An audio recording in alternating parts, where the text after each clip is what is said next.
আজকে আমরা বলেছি যে আজ সর্বোচ্চ আমরা 500-র মধ্যে যাব, কারণ হর্ন বাজানোটা যে একটা অপরাধ এটাই তো কোনোদিন তারা শোনেনি। আজকে তারা হয়তো জীবনে প্রথমবার শুনবে যে হর্ন বাজানো একটা অপরাধ। সুতরাং এখন আমরা জরিমানাটা মিনিমামেই রেখেছি, আমরা 500-তে রেখেছি। আপনারা জানেন যে এই অতিরিক্ত শব্দ দূষণের দিক থেকে কিন্তু আমাদের দেশ একবার প্রথম হয়েছে। এটা যেমন বধিরতার সৃষ্টি করে, নানান রকম বিরক্তি, অস্বস্তি এবং বড় ধরনের শারীরিক অসুবিধারও সৃষ্টি করে। উন্নত বিশ্ব বলার প্রয়োজন নেই, উন্নয়নশীল বিশ্বেও কিন্তু এই মাত্রার শব্দ দূষণ আমরা পাবো না। আর উন্নত বিশ্বে একটা হর্ন বাজানোকে একজন মানুষকে ভর্ৎসনা বা গালি দেওয়ার সমান মনে করা হয়। মনে করা হয় যে গাড়ি চালাতে পারে না সেই হর্ন দেয়। আমাদের চালক ভাইয়েরা প্রায় সময়ই বলেন যে গাড়ির সামনে মানুষ এসে পড়ে, গাড়ির সামনে রিক্সা এসে পড়ে, সেজন্য আমাদেরকে হর্ন দিতে হয়। এই সমস্যারও একটা সমাধান আছে। আমরা যদি আমাদের গাড়ির গতিটা নিয়ন্ত্রণে রাখি তাহলে আর আমাদেরকে এই হর্নটা দিতে হবে না। এটা মাঝে মধ্যে একটু ধৈর্যের ব্যাপার হয়ে যায়। যতক্ষণ পর্যন্ত আমাদের সড়কে সম্পূর্ণ শৃঙ্খলা না আসবে, সকলকে, নিজেদের সন্তানদেরকে, নিজেদের পিতামাতাকে, নিজেদেরকে শব্দ দূষণের প্রকোপ থেকে বাঁচাতে হলে আমাদেরকে গতির উপরে নিয়ন্ত্রণ আনতে হবে। আজকে আপনারা এখানে যারা উপস্থিত আছেন, এখানে যারা স্বেচ্ছাসেবী আছে, তারা আজকে কিন্তু সারাদিন, আজ থেকে 7 দিন তারা রাস্তায় থাকবে এবং আমাদের বিমানবন্দর এলাকাটাকে আমাদের সিভিল এভিয়েশন কর্তৃপক্ষ হর্ন মুক্ত ঘোষণা করেছে। কারণ বিমানবন্দরকে তো আপনি নীরব ঘোষণা করতে পারবেন না, ওখানে বিমান নামবে, বিমান উঠবে। আর তার দুই পাশের মোট 3 কিলোমিটারকে নীরব এলাকা ঘোষণা করা হয়েছে। এটা এক ধরনের যুদ্ধই বলতে পারেন, কারণ প্রত্যেকের ড্রাইভারই গাড়িতে উঠে প্রথম কাজটা হয় আপনার বাসা থেকে যখন গাড়িটা বের করে, বাসা থেকে বের করার সময় একটা হর্ন দেয়, অথচ বাসায় তো আর কোনো গাড়ি নেই। এই যে দীর্ঘদিনের অভ্যস্ততা, এইটা সারাতে অবশ্যই আমাদের অভ্যাসগত পরিবর্তন লাগবে এবং সেই অভ্যাসগত পরিবর্তন আসে সচেতনতার মাধ্যমে, আইনের কঠোর প্রয়োগের মাধ্যমে। এই উদ্যোগটা আমরা প্রথমে 1 সপ্তাহ চালাবো এই এলাকাতে। এই এলাকাটাকে বেছে নেওয়ার 2টো কারণ আছে। একটা কারণ হচ্ছে যে আমাদের দেশে যারাই বিদেশ থেকে আসেন, যখনই কাস্টমস পার হন গাড়ির জন্য উঠতে যান, আমার জানা মতে পৃথিবীর আর কোনো দেশে এই রকম হর্নের শব্দ কর্ণকে বিদীর্ণ করে না। এটা দেশ সম্পর্কে একটা নেতিবাচক ইমেজ তৈরি করে। আর বিমানবন্দরের ভিতরের এলাকাটা অপেক্ষাকৃত নিয়ন্ত্রিত হওয়ার কারণে এইখানে আমরা মনে করেছি যে এই বিধিনিষেধটা আরোপ করা সম্ভব হবে এবং এইখানকার অভিজ্ঞতা নিয়ে পরে আমরা ঢাকা শহরের অন্যান্য মহাসড়কে, হাসপাতালের আশেপাশে, সচিবালয় এলাকায় এই কর্মসূচি চালাবো। এখানে শিক্ষার্থীদেরকে সম্পৃক্ত করার কারণ হচ্ছে যে তাদের আসলে সবচেয়ে বেশি কষ্ট হয় এবং তাদের মধ্যে একটা যে ভলেন্টারি অ্যাপ্রোচ, এটাকে আমরা ভ্যালু করি। আমি সিভিল এভিয়েশন কর্তৃপক্ষের কাছে কৃতজ্ঞ এবং তাদেরকে ধন্যবাদ জানাই যে আমরা একটি অনানুষ্ঠানিক আলাপের প্রেক্ষিতেই কিন্তু ওনারা আমাদের এই অনুরোধটা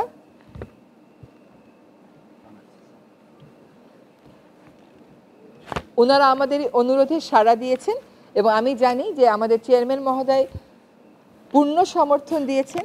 একই সাথে ওনার সাথে নিশ্চয়ই আরও অনেকে কাজ করেছে। সকলকে পরিবেশ মন্ত্রণালয়ের পক্ষ থেকে আন্তরিক ধন্যবাদ। রাস্তায় যখন আমাদের স্বেচ্ছাসেবীরা যাবে, যখন তারা আহ্বান করবে, তার সাথে সাথে কিন্তু আইন প্রয়োগের জন্য ম্যাজিস্ট্রেটও আছে। আমাদের বিমানবন্দরের ভিতরে আমাদের সিভিল এভিয়েশনের নিজস্ব ম্যাজিস্ট্রেট আছে, একদিকে আমাদের উত্তর সিটি কর্পোরেশনের ম্যাজিস্ট্রেট আছে, আরেকদিকে আমাদের ট্রাফিকের ম্যাজিস্ট্রেট আছে। ফলে আহ্বানের সাথে সাথে আইন প্রয়োগের কাজটাও শুরু করতে চাই। যদি সফলতার বিচারে বলেন, আমি মনে করি কাজটা শুরু করাই একটা সফলতা। এতদিন কেবল এই বিধানটা, এই নিষেধাজ্ঞাটা আমরা আইনের বইয়ে পেয়েছি, এই বিষয়ে মানুষকে অভিযোগ করতে শুনেছি, অনুযোগ করতে শুনেছি। আজকে তার বিরুদ্ধে প্রতিকারের কাজটা শুরু হচ্ছে। বলেছি দীর্ঘদিনের অভ্যাস, কাজেই সারাতে সময় লাগবে, যতটা সময় লাগুক না কেন ততটা সময় আমরা দিব এবং এই কর্মসূচিটাকে আমরা প্রথমে ঢাকার গুরুত্বপূর্ণ সড়কগুলোতে সম্প্রসারিত করব, তারপরে ঢাকার বাইরে অন্যান্য বিভাগীয় শহরেও যাব। বাংলাদেশ সড়ক পরিবহন মালিক সমিতি আমাদেরকে সর্বাত্মক সমর্থন দিয়েছেন। তাদেরকে ইনভলভ করে এই শব্দদূষণ নিয়ন্ত্রণের প্রায়োগিক কাজটা আমার মনে হয় আজকেই প্রথম শুরু হলো। আপনাদের সমর্থনটা অব্যাহত রাখবেন এবং চালকদেরকেও বুঝাবেন যে তাদের এই হর্নের কারণে বাংলাদেশের 60% বেশি চালক কানে কম শোনে। তার মানে এটা একটা জাতিগত শারীরিক ব্যাধি হয়ে যাচ্ছে আমাদের। আমার গাড়িতে তো হর্ন বাজানো হয়ই না, প্রোটোকলের যে সাইরেনটা বাজানো হয় সেটাও এখন পর্যন্ত আমার গাড়িতে আমি বাজাতে দিইনি।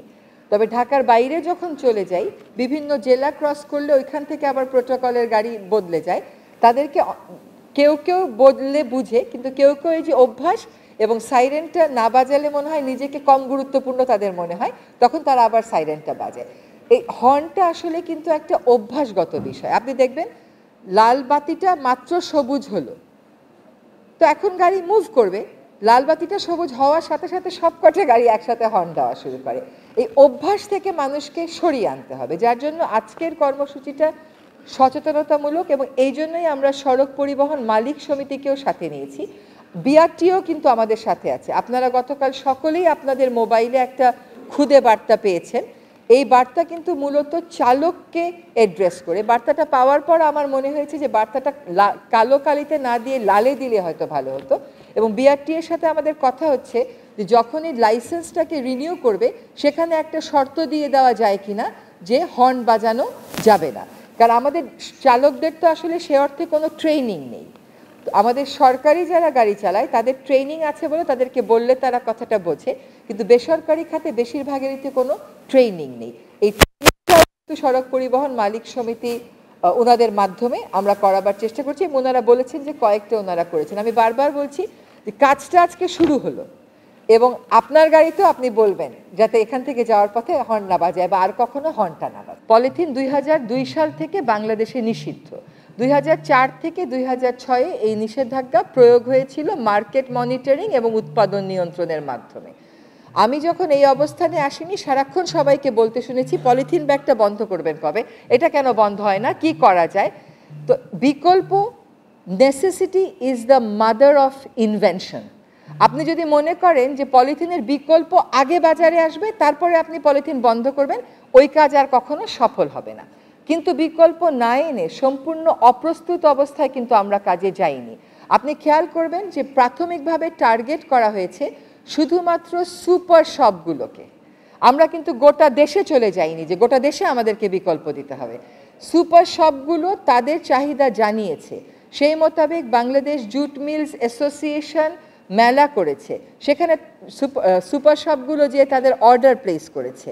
একই সাথে পরিবেশ অধিদপ্তর মেলা করেছে, সেখানে সুপার শপগুলো গিয়ে তাদের অর্ডার প্লেস করেছে। এবং আপনি জেনে খুশি হবেন যে গতকাল রাত থেকে সুপার শপগুলো একত্রিত হয়ে একটা ঘোষণা দিয়েছে যে আমরা সরকারের এই সিদ্ধান্তের সাথে একমত, স্বাগত জানাই এবং আমাদের সুপার শপে আমরা কোনো পলিথিন শপিং ব্যাগ বিক্রি দিব না এবং আপনারা হয় নিজেরা নিয়ে আসবেন যেটা বিদেশে করে, নতুবা আমাদের এখানে বিকল্প থাকবে, আপনারা কিনে নেবেন। এবং আপনাকে আরেকটা কথা আপনাদের সকলের জ্ঞাতার্থে জানাচ্ছি যে সেখানেও সুপার শপদেরকে বলা হয়েছে যে আপনারা 10-15 দিন দে আর প্রিপেয়ার, এটা তাদের থেকে বিজ্ঞাপন এসছে এবং তাদের সম্মতি নিয়ে তারা আমাদেরকে বলেছে 1 অক্টোবর থেকে পারবে, তাই আমরা 1 অক্টোবর থেকে শুরু করেছি। 15 দিন, আমরা 15 দিন পরে তাদের সাথে আবার বসবো যেটা বাস্তবায়নে কোথাও তাদের কোনো সমস্যা হচ্ছে কিনা এবং সে মোতাবেক আবার রিভিউ করা হবে। কিন্তু একটা আইন আছে, আইনটাকে মানতে হবে। এটা 2002 থেকে একটা আইন, বাংলাদেশ প্রথম দেশ ছিল এটা ব্যান করার, বাংলাদেশই এটা কন্টিনিউ করলো না। অথচ আপনি উন্নত বিশ্ব তো বাদ দেন, আপনি উন্নয়নশীল বিশ্বেও যাবেন। সেদিন আমাদের পরিবেশ অধিদপ্তরের একজন চেন্নাই থেকে ফেরত এসে বলল একটা দোকানেও কোনো প্লাস্টিক শপিং ব্যাগ নেই, কোনো জায়গায় কম্পোস্টেবল কিছু কিছু ব্যাগ দিয়েছে, কিন্তু সেইগুলো আপনি যদি বাংলাদেশে কম্পোস্টেবল বলেন সব ব্যাগের উপর কম্পোস্টেবল সিল দিয়ে মার্কেটে চলে আসবে। ওরা কেমনভাবে নিয়ন্ত্রণ করেছে, ব্যাগের উপর একটা বারকোড দিয়ে দিয়েছে। তো সেই বারকোডগুলো দেয়া, স্ট্যান্ডার্ডাইজ করা, এটার জন্য আমরা বিএসটিআইর সাথেও বসছি।